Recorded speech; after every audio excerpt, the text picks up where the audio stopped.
En un mundo corrompido por la maldad, brilla una luz, surge una voz.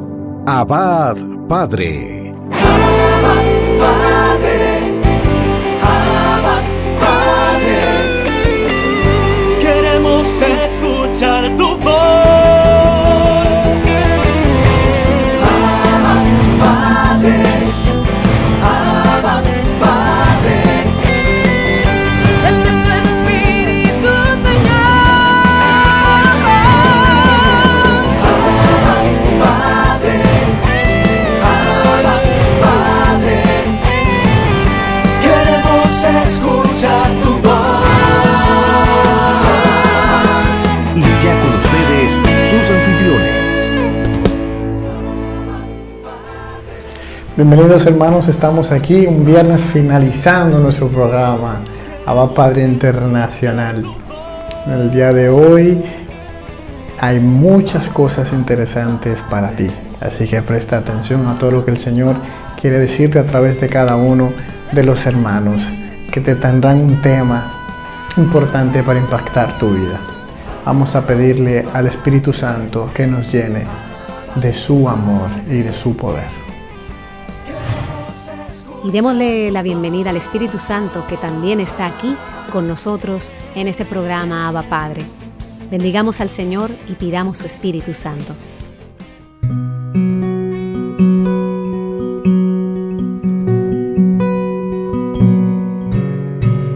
Llena este lugar de tu Espíritu, Señor, que se pueda respirar de tu amor y tu perdón. Llena este lugar de tu Espíritu, Señor, que podamos respirar de tu amor y tu perdón. Ven, llena todo mi ser de ti.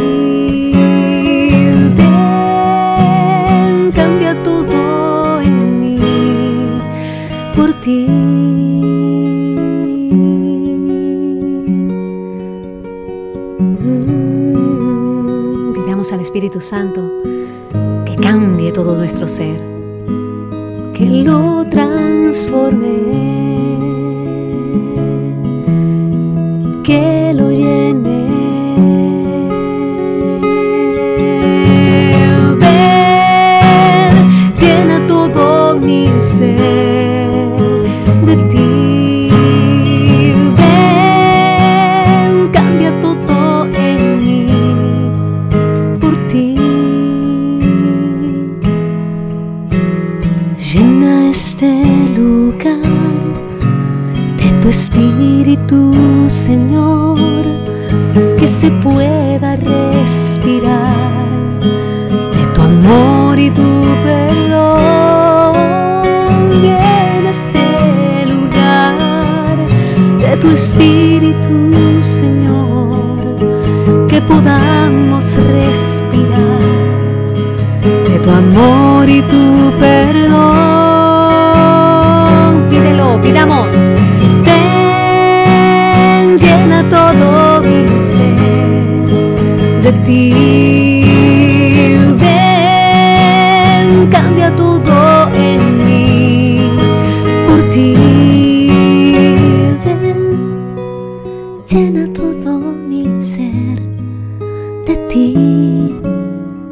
Ven, cambia todo en mí por ti. Ven, Espíritu Santo. Ven, Espíritu Santo, y lléname, lléname de ti.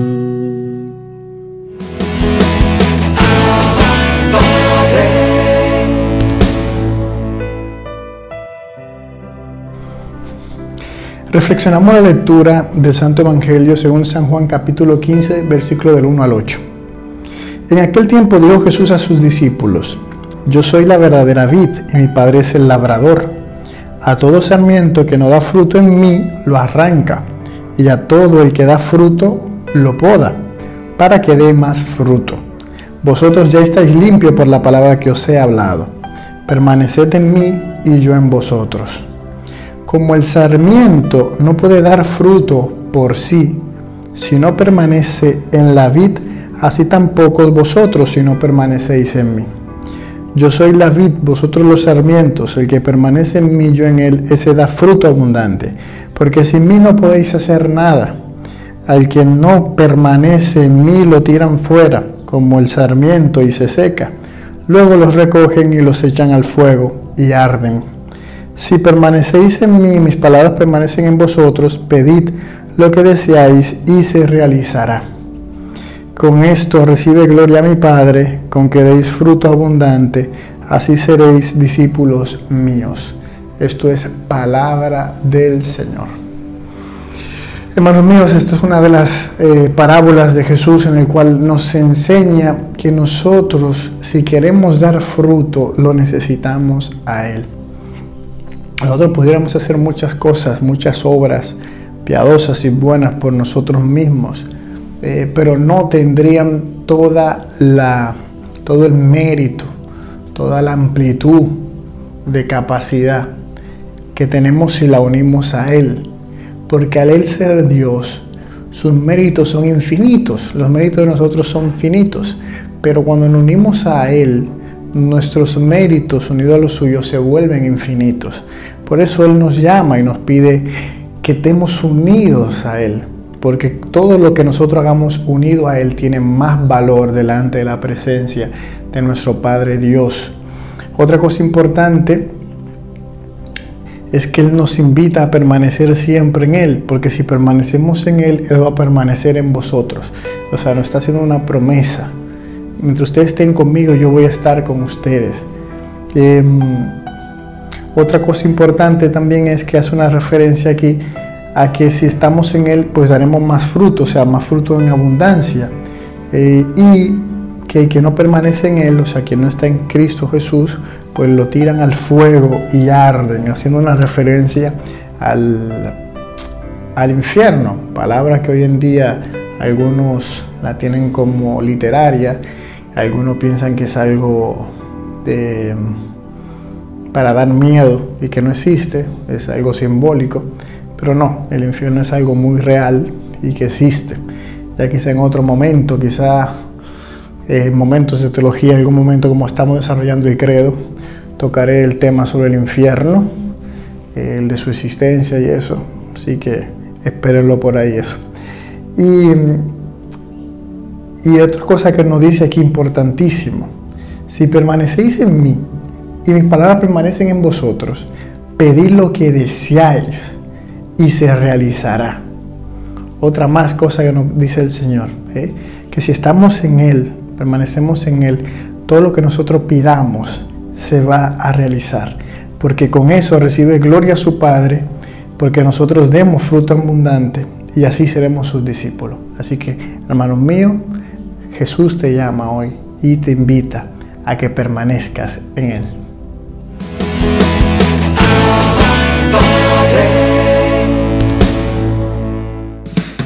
Abba Padre es la revista digital disponible para ti, gratis y mensual. Búscala y comparte la revista digital Abba Padre con temas relevantes para una nueva evangelización con alegría y ardor. Abba Padre, el medio espiritual más completo, práctico y actual para apoyar, animar y difundir la obra santa de los evangelizadores hispanoparlantes de hoy. Gratis y mensual. Abba Padre, la revista digital.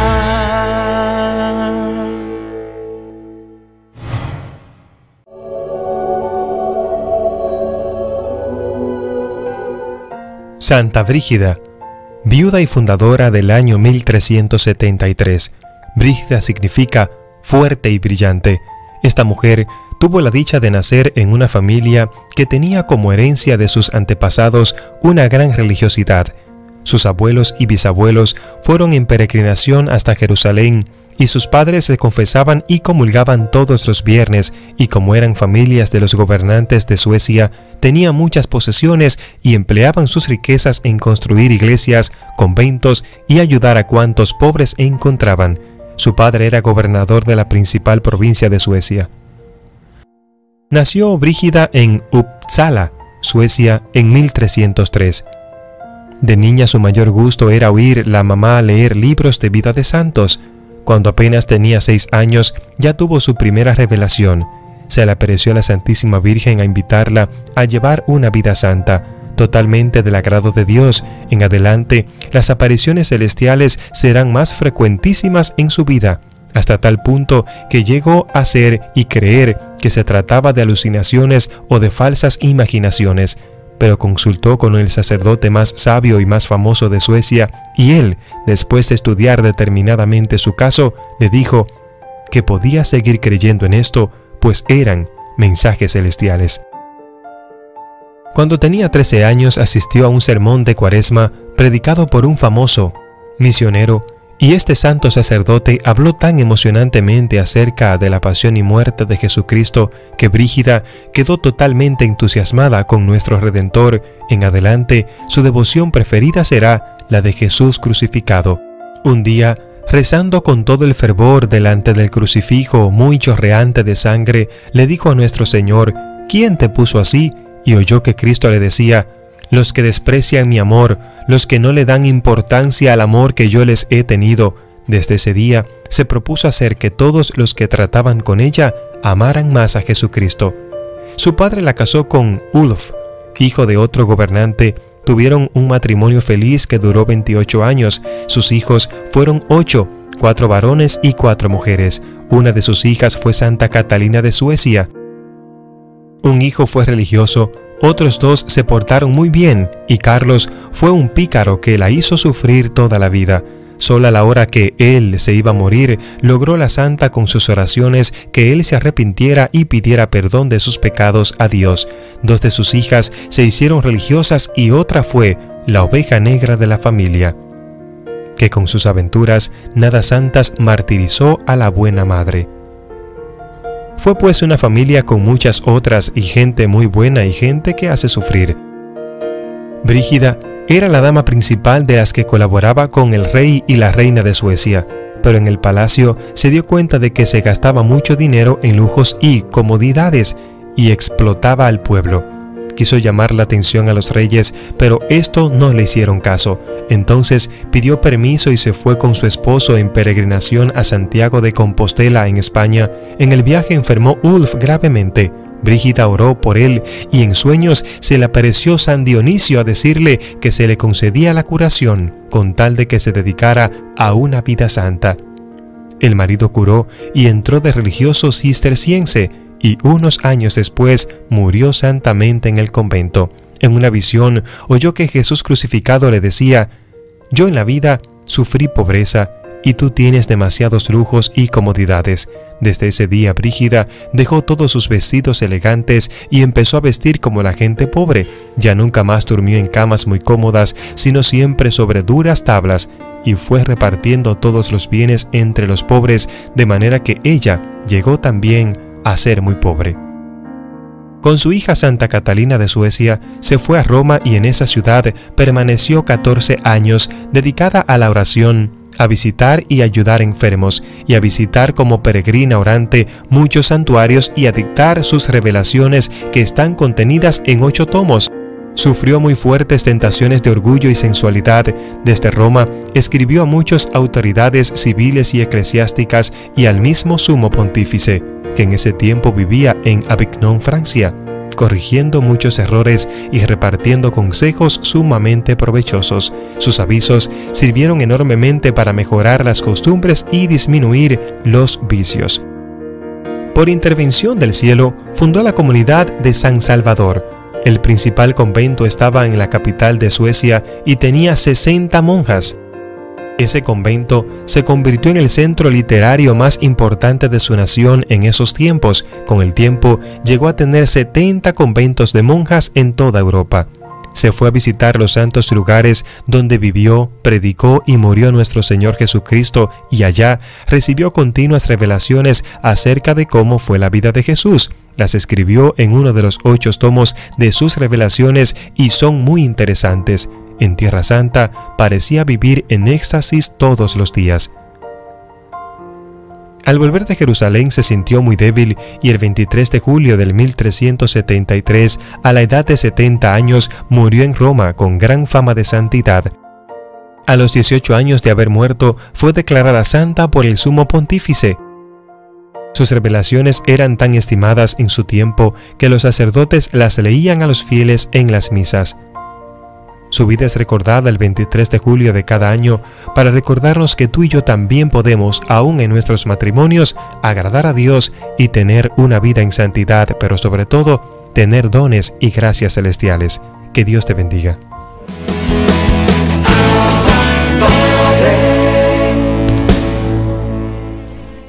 Bienvenidos a esta nueva edición de Cerrando las Puertas al Enemigo, segmento que se edite dentro del programa Abba Padre. Hemos explicado, al comenzar este nuevo bloque de enseñanzas, sobre las 6 puertas que hay que cerrar para alcanzar la liberación, para que el Señor pueda otorgar el don de la liberación. Hemos explicado cómo mientras mantengamos puertas abiertas, pues el enemigo va a atacar. Y como Jesús, decíamos en la clase pasada, explicaba que los demonios, cuando se les expulsa, andan vagando, inquietos, buscando reposo, no lo encuentran y entonces se acuerdan, quieren regresar a la casa de donde fueron expulsados, y si llegan a la casa y está limpia, porque ya no están ellos, los inmundos, pero están las puertas abiertas, vuelven a entrar y al final es peor que el principio. Por eso digo que es tan importante esa tarea, que la persona que dirige este proceso de liberación pues tiene que realizar y tiene que supervisar para que el afectado ponga de su parte. Porque si él no hace por cerrar esas 6 puertas, pues no se va a avanzar en este proceso.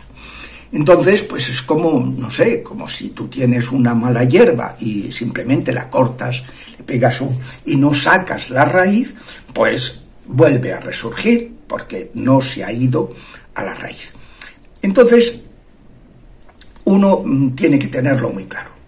Hay que reprender los ministros ordenados, diáconos, sacerdote, hay que reprender, repudiar, prohibir a los inmundos que sigan atacando al atribulado.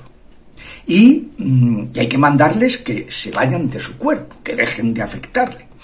Entonces, bueno, pues cuando se hace, como dije la semana pasada, se hace bien, diciéndoles cuándo se tienen que ir, a dónde y cómo, entonces, pues ellos obedecen, salvo que pues todavía el Señor tenga previsto que se rece más para alcanzar la conversión de los implicados en esa afección preternatural. Pero mientras no se cierren las puertas, pues vuelven a introducirse, como cuenta el libro de Nehemías, que pasaba con los judíos a mediados del siglo V, y como explicaba Jesús, ¿no?, que es lo que ellos hacen. Si en el plano biológico, en el plano médico, cuando un organismo está sano, está fuerte, su sistema inmunológico va rechazando, estamos rodeados de gérmenes y los va rechazando perfectamente el sistema inmune. Pero si este sistema inmune se debilita por una enfermedad, por un choque emocional, entonces el afectado se hace vulnerable al desarrollo, por ejemplo, de un cáncer. Es muy frecuente, pues una persona que tiene una desgracia, un abandono, un tal, y de pronto, al poco tiempo, le surge se desarrolla un cáncer.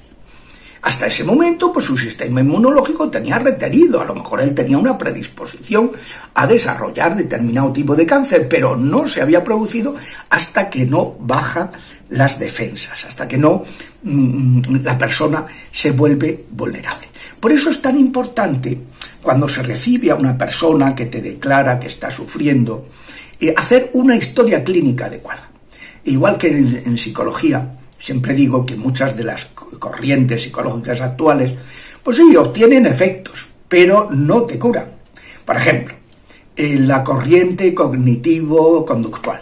Tú vas y le dices, mire usted, yo es que de pronto me ataca la ira y es que no me domino. Entonces la persona te dice, pues mire usted, va a seguir esta terapia. Usted se va a poner un punching ball en su casa y cuando va a darle a tal, cuando está lleno de ira, sin llegar, para que no llegue a ese extremo, va liberando irritación y entonces tal. Bueno, eso está bien. Te das unas pautas de conducta para cómo torear el toro y que no te cornee. Eso es importantísimo, que el toro no te cornee, porque claro, tú le puedes decir la causa, pero si el toro está ahí delante y te cornea, pues no sirve para nada. Pero no basta con esa terapia cognitivo-conductual o pues una terapia sistémica. Bueno, pues muy bien, mire, vamos a reunir a la familia, a ver qué aportan, a ver qué dice cada uno, a ver qué tal. Se conoce mucho mejor el problema cuando se enmarca dentro del contexto sociofamiliar en el que vive el interesado. Fenomenal, todo eso es estupendo. Pero hay que ir a la raíz, porque esa persona en ese contexto desarrolla tales actitudes o tales... hay que ir a la raíz. Hay que hacer una historia clínica, que eso muchas veces los psicólogos no les apetece. Estuvo con porque el psicoanálisis lo hacía, pero el psicoanálisis, al estar afectado por un prejuicio, que es que toda enfermedad tiene un origen sexual, pues como eso no es así, pues no dio fruto, no dio mucho fruto, no le sacaron partido a ese aspecto de la terapia, que es importante lo conductual, es importante lo sistémico, es importante, pero es importante saber el origen. ¿Cuándo ha empezado el problema? Si ha empezado a los 3 años, si ha empezado en el seno materno, si ha empezado en un trauma que tuvo la persona y tiene un estrés postraumático que o sea, pues de la misma manera, en el plano espiritual, para sanar a una persona que está sufriendo ataques, el terapeuta, que es el sacerdote o el diácono, y en el caso de una posesión, el exorcista, pues tiene que saber hacer la historia clínica adecuada. Porque así, pues primero, le sabrá decir al interesado, tú tienes que hacer estas cosas, tienes que cuidar estos aspectos, tienes que hacer estas oraciones, tienes que pedirle a Dios tal, tienes que cuidar... pero le hará la recomendación adecuada y en segundo lugar también pues el propio que dirige el proceso de liberación sabrá atacar debidamente, haciendo hincapié en aquellos aspectos que están afectando a la persona, porque claro, hay que centrarse. Esto no es, yo siempre digo que un exorcismo es el ritual, es como un Stradivarius. Si tú, por ignorancia, porque no te has formado, lo que sea, porque no sabes, pues lo utilizas como un papagayo, como me acuerdo una vez que vino una persona que quería pues ayudar a otra, entonces un sacerdote, y entonces, claro, pero no sabía, no tenía experiencia, utilizó el ritual, estaba autorizado para ello, pero aquello fue pues lamentable. ¿Por qué? Pues porque esto es un Stradivarius, que tienes que saber tocar las teclas, sacarle todos los sonidos, hay que saber, y para eso hay que hacer la adecuada historia clínica. Hay que conocer qué le pasa a esa persona, por qué, de dónde viene y dónde hay que poner el acento. Esto lo detallaremos un poquito más en la siguiente sesión, si Dios quiere. Hasta la semana que viene.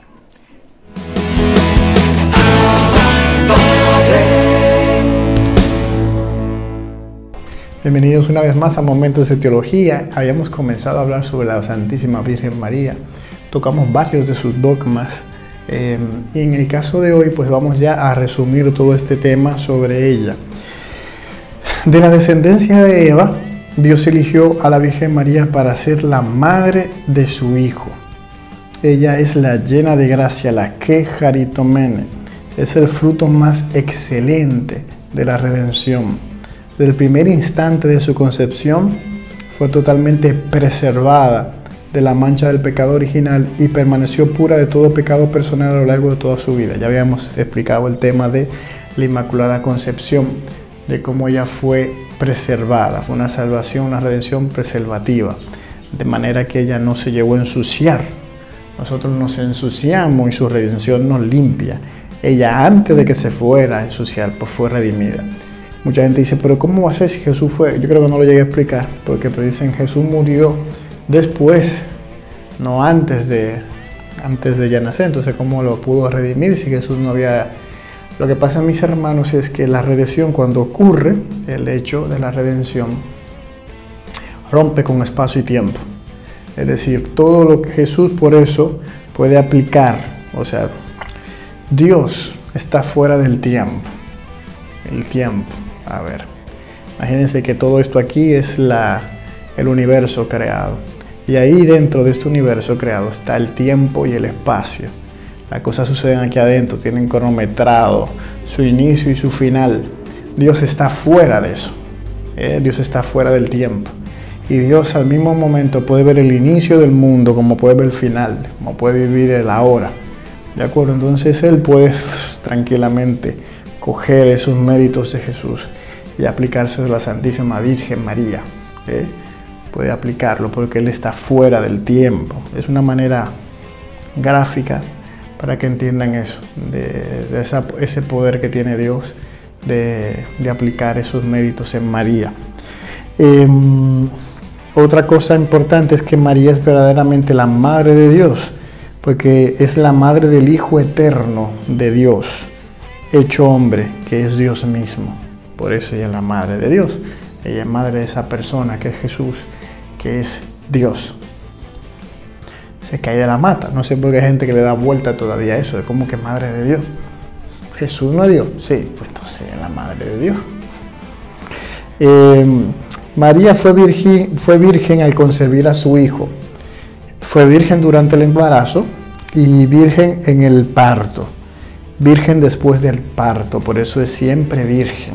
Ya habíamos explicado el tema de la virginidad. No conoció varón antes, fue generado a su prueba del Espíritu Santo. Nace Jesús, ella sigue siendo virgen. Y después que nace Jesús se mantuvo virgen. Nos lo dice la tradición que fue así. No tuvo otros hermanos, Jesús no tuvo otra madre que María, y María no tuvo otro hijo que Jesús. Hijo en sentido natural, porque después Jesús nos la deja a todos como madre, y después todo lo que cumplimos, la palabra, la voluntad de Dios, la ponemos en práctica, pues nos volvemos hijos de María. Ella con todo su ser es la esclava del Señor. La Virgen María colaboró por su fe y obediencia libres a la salvación de los hombres.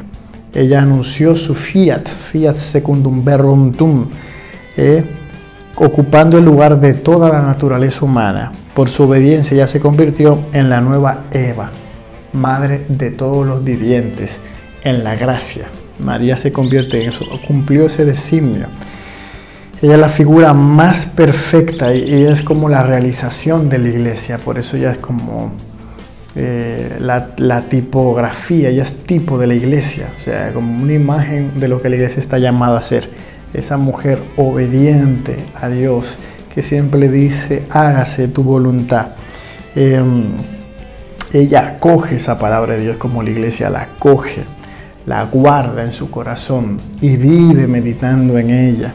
Y deja que esa palabra la transforme, ya que con la predicación y el bautismo engendra para la vida, la iglesia, al ser humano que se acerca a la iglesia, los regenera para esa vida inmortal de los hijos concebidos por el Espíritu Santo y a su vez por eso nacido de Dios. Y también ella es como esa virgen que guarda íntegra y pura la fidelidad a su prometido, al esposo. Como sucederá al final, la iglesia se va a mantener hasta recibir a su esposo. El espíritu y la novia dicen, ven a Jesús. Pues hasta aquí, momentos de teología. La semana que viene vamos a hablar ya del misterio de la vida de Cristo. Vamos a entrar un poco en cristología. Nos vemos la semana que viene.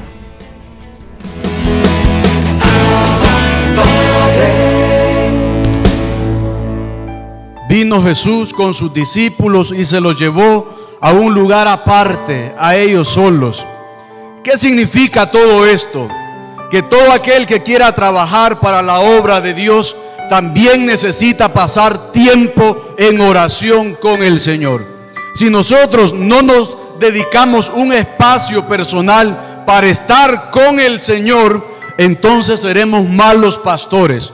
Porque también en esos momentos de oración es donde el Señor nos va a instruir, nos va a enseñar y nos va a mostrar lo que tenemos que hacer.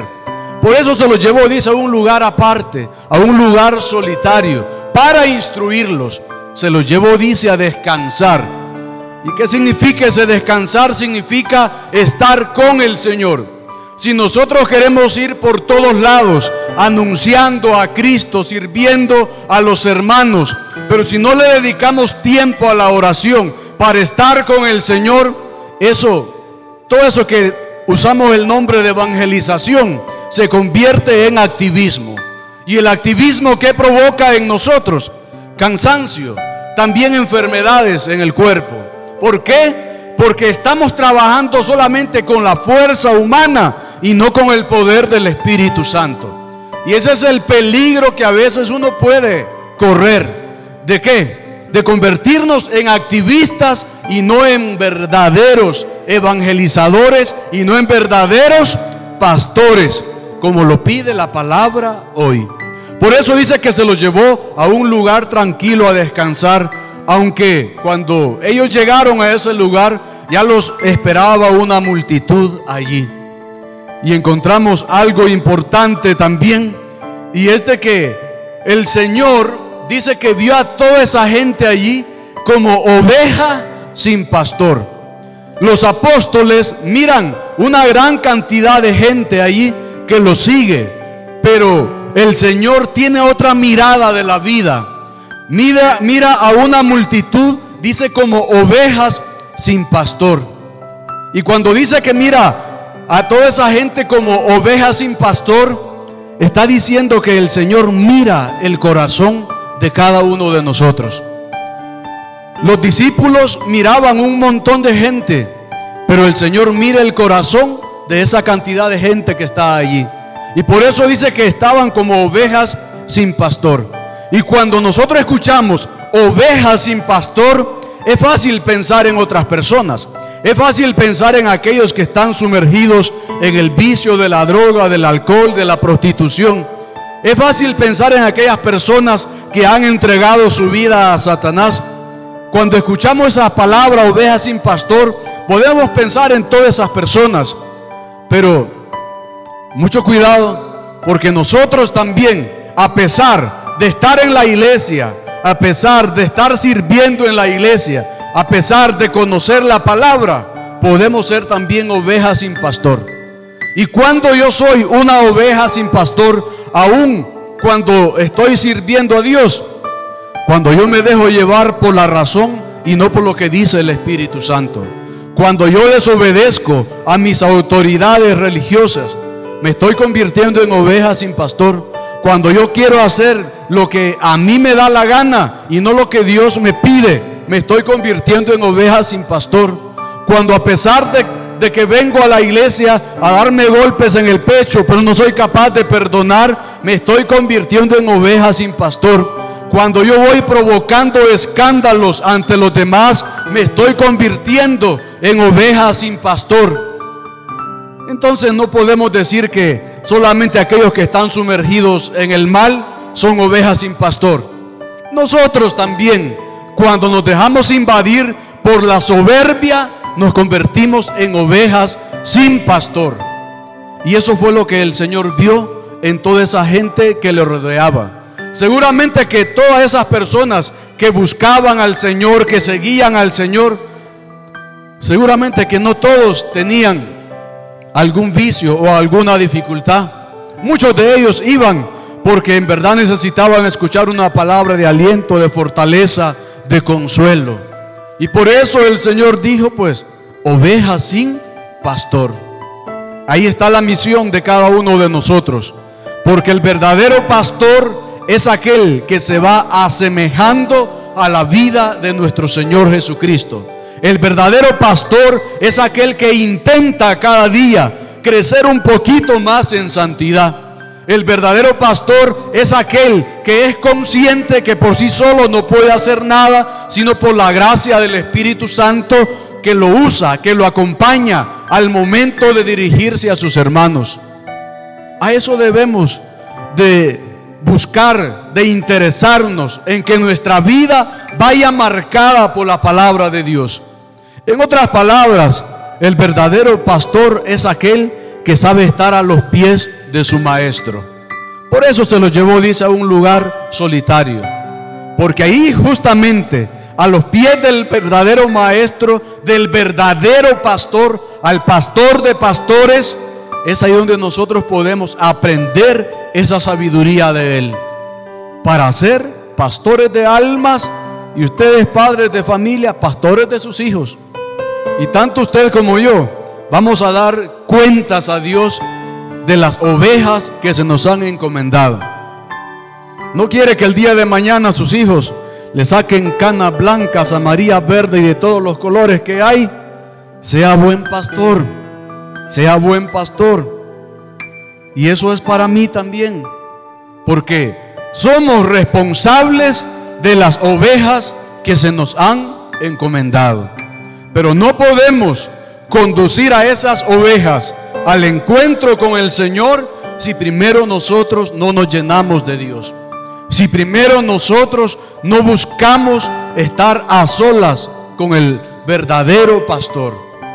Porque decía la primera palabra, la primera lectura: ay de aquellos pastores que dispersan a mis ovejas, los que no han cuidado, dice, a mis ovejas. Por lo tanto, la responsabilidad que tenemos de ser educadores en la fe, educadores en valores humanos, morales, cristianos, como buenos pastores, pues no evadamos la responsabilidad que cada uno tiene, porque de todo vamos a dar cuenta al Señor. Nos invita el Señor entonces a ser pastores, pero pastores según el corazón de Dios. Pastores según el corazón de Dios. Amén.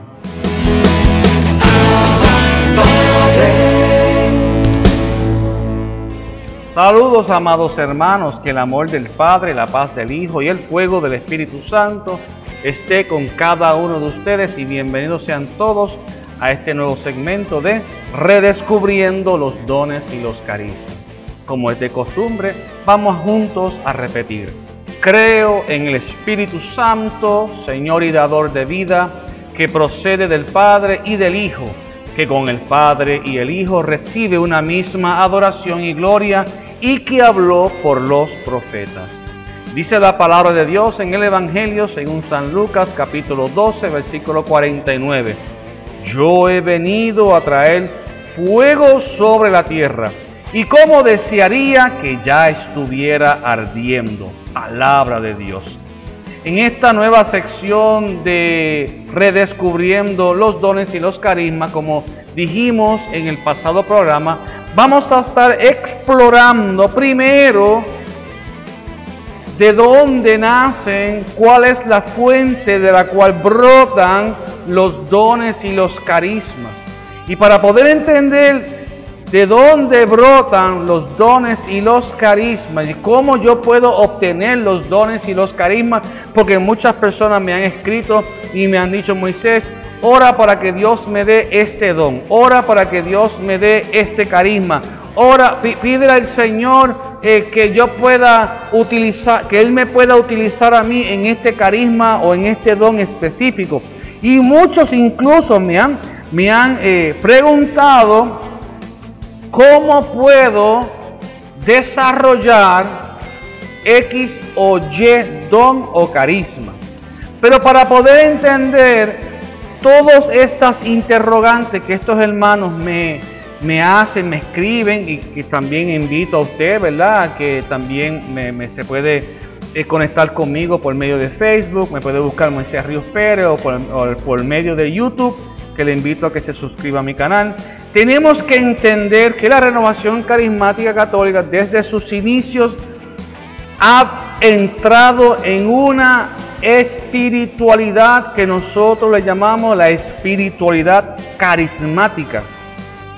Y una espiritualidad carismática a lo que se refiere es que nosotros vivimos diariamente observando, orando y viviendo sumergidos en la oración, dirigidos hacia los dones y los carismas, teniendo una relación personal todos los días con la persona del Espíritu Santo, quien es la fuente de los dones y los carismas. Entonces, para poder entender eso, que ya podemos entender que los dones y los carismas brotan del Espíritu Santo, entonces es necesario, para poder entender los dones y carismas, es necesario concientizar los sacramentos del bautismo, confirmación y el sacramento del orden. En una época a este sacramento del orden se le conocía o se le llamaba el sacramento del sacerdote.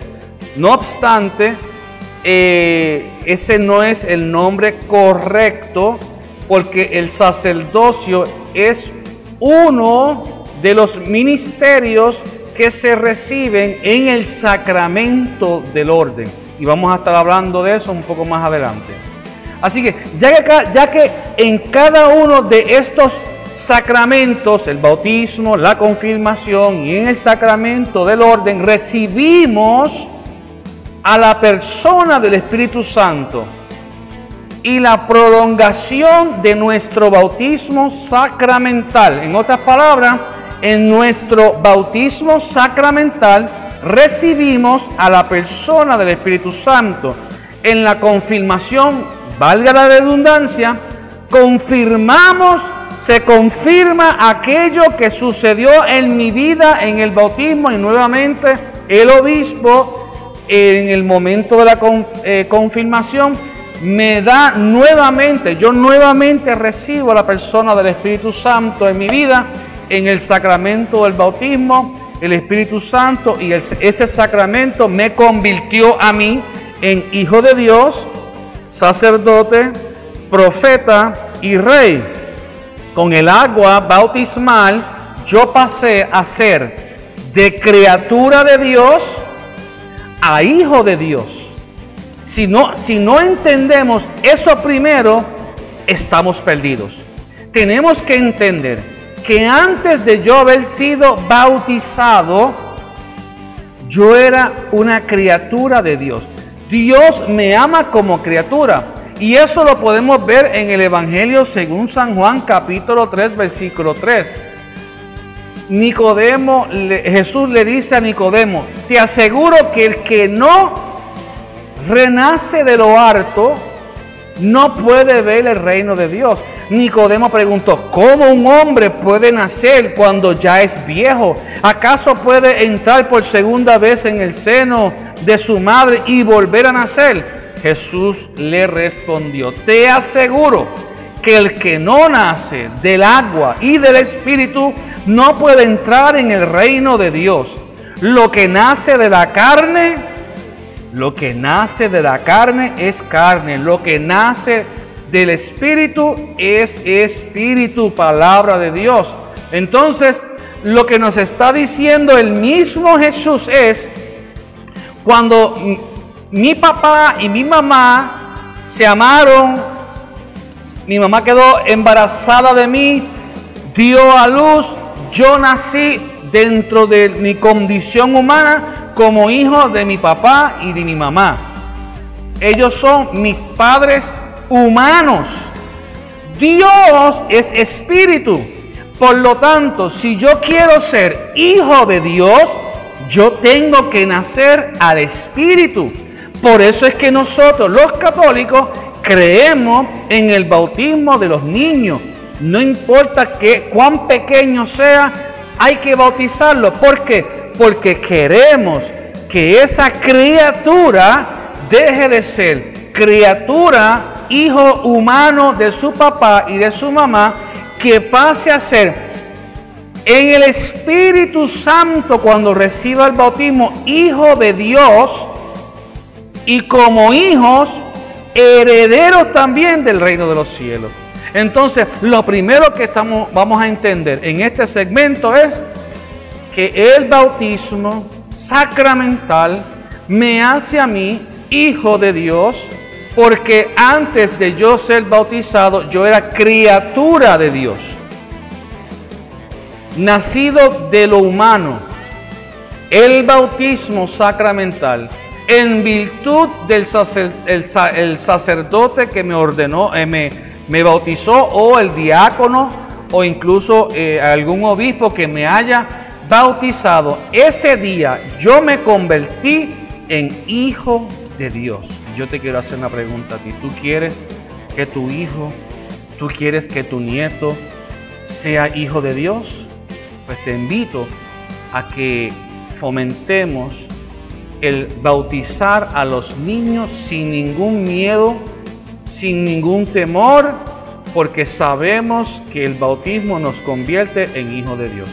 Te invito para nuestro siguiente segmento, nuestro próximo segmento, en donde estaremos dándole continuidad a este tema. Que el amor del Padre, la paz del Hijo y el fuego del Espíritu Santo, amado hermano, esté con usted y con todos los suyos. Que Dios te bendiga. Regresamos a los estudios con los hermanos Abba.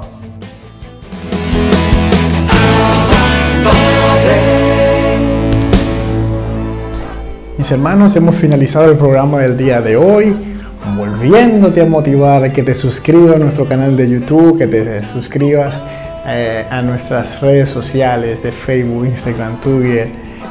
Búscanos como Abba Padre Internacional, ahí nos encontrarás, y coméntanos de dónde nos ves, de dónde nos escuchas, desde qué país. Sí, hermanos míos, gracias por su fidelidad a mantenerse ahí siempre pendiente del programa. Que Dios le bendiga cada día más. Nos vemos la semana que viene.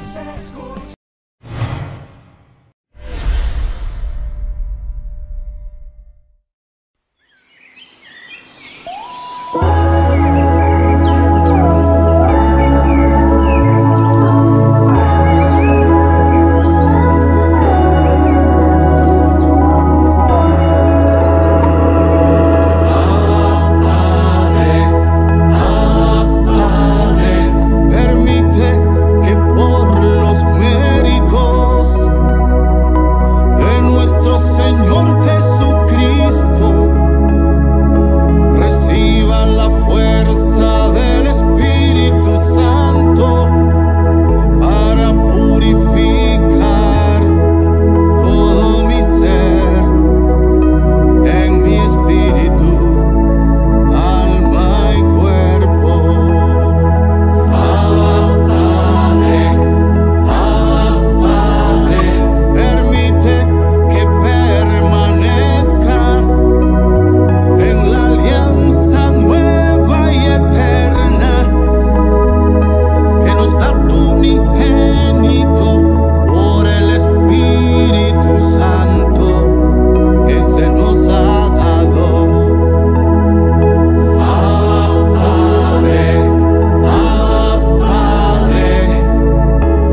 escuchar tu voz.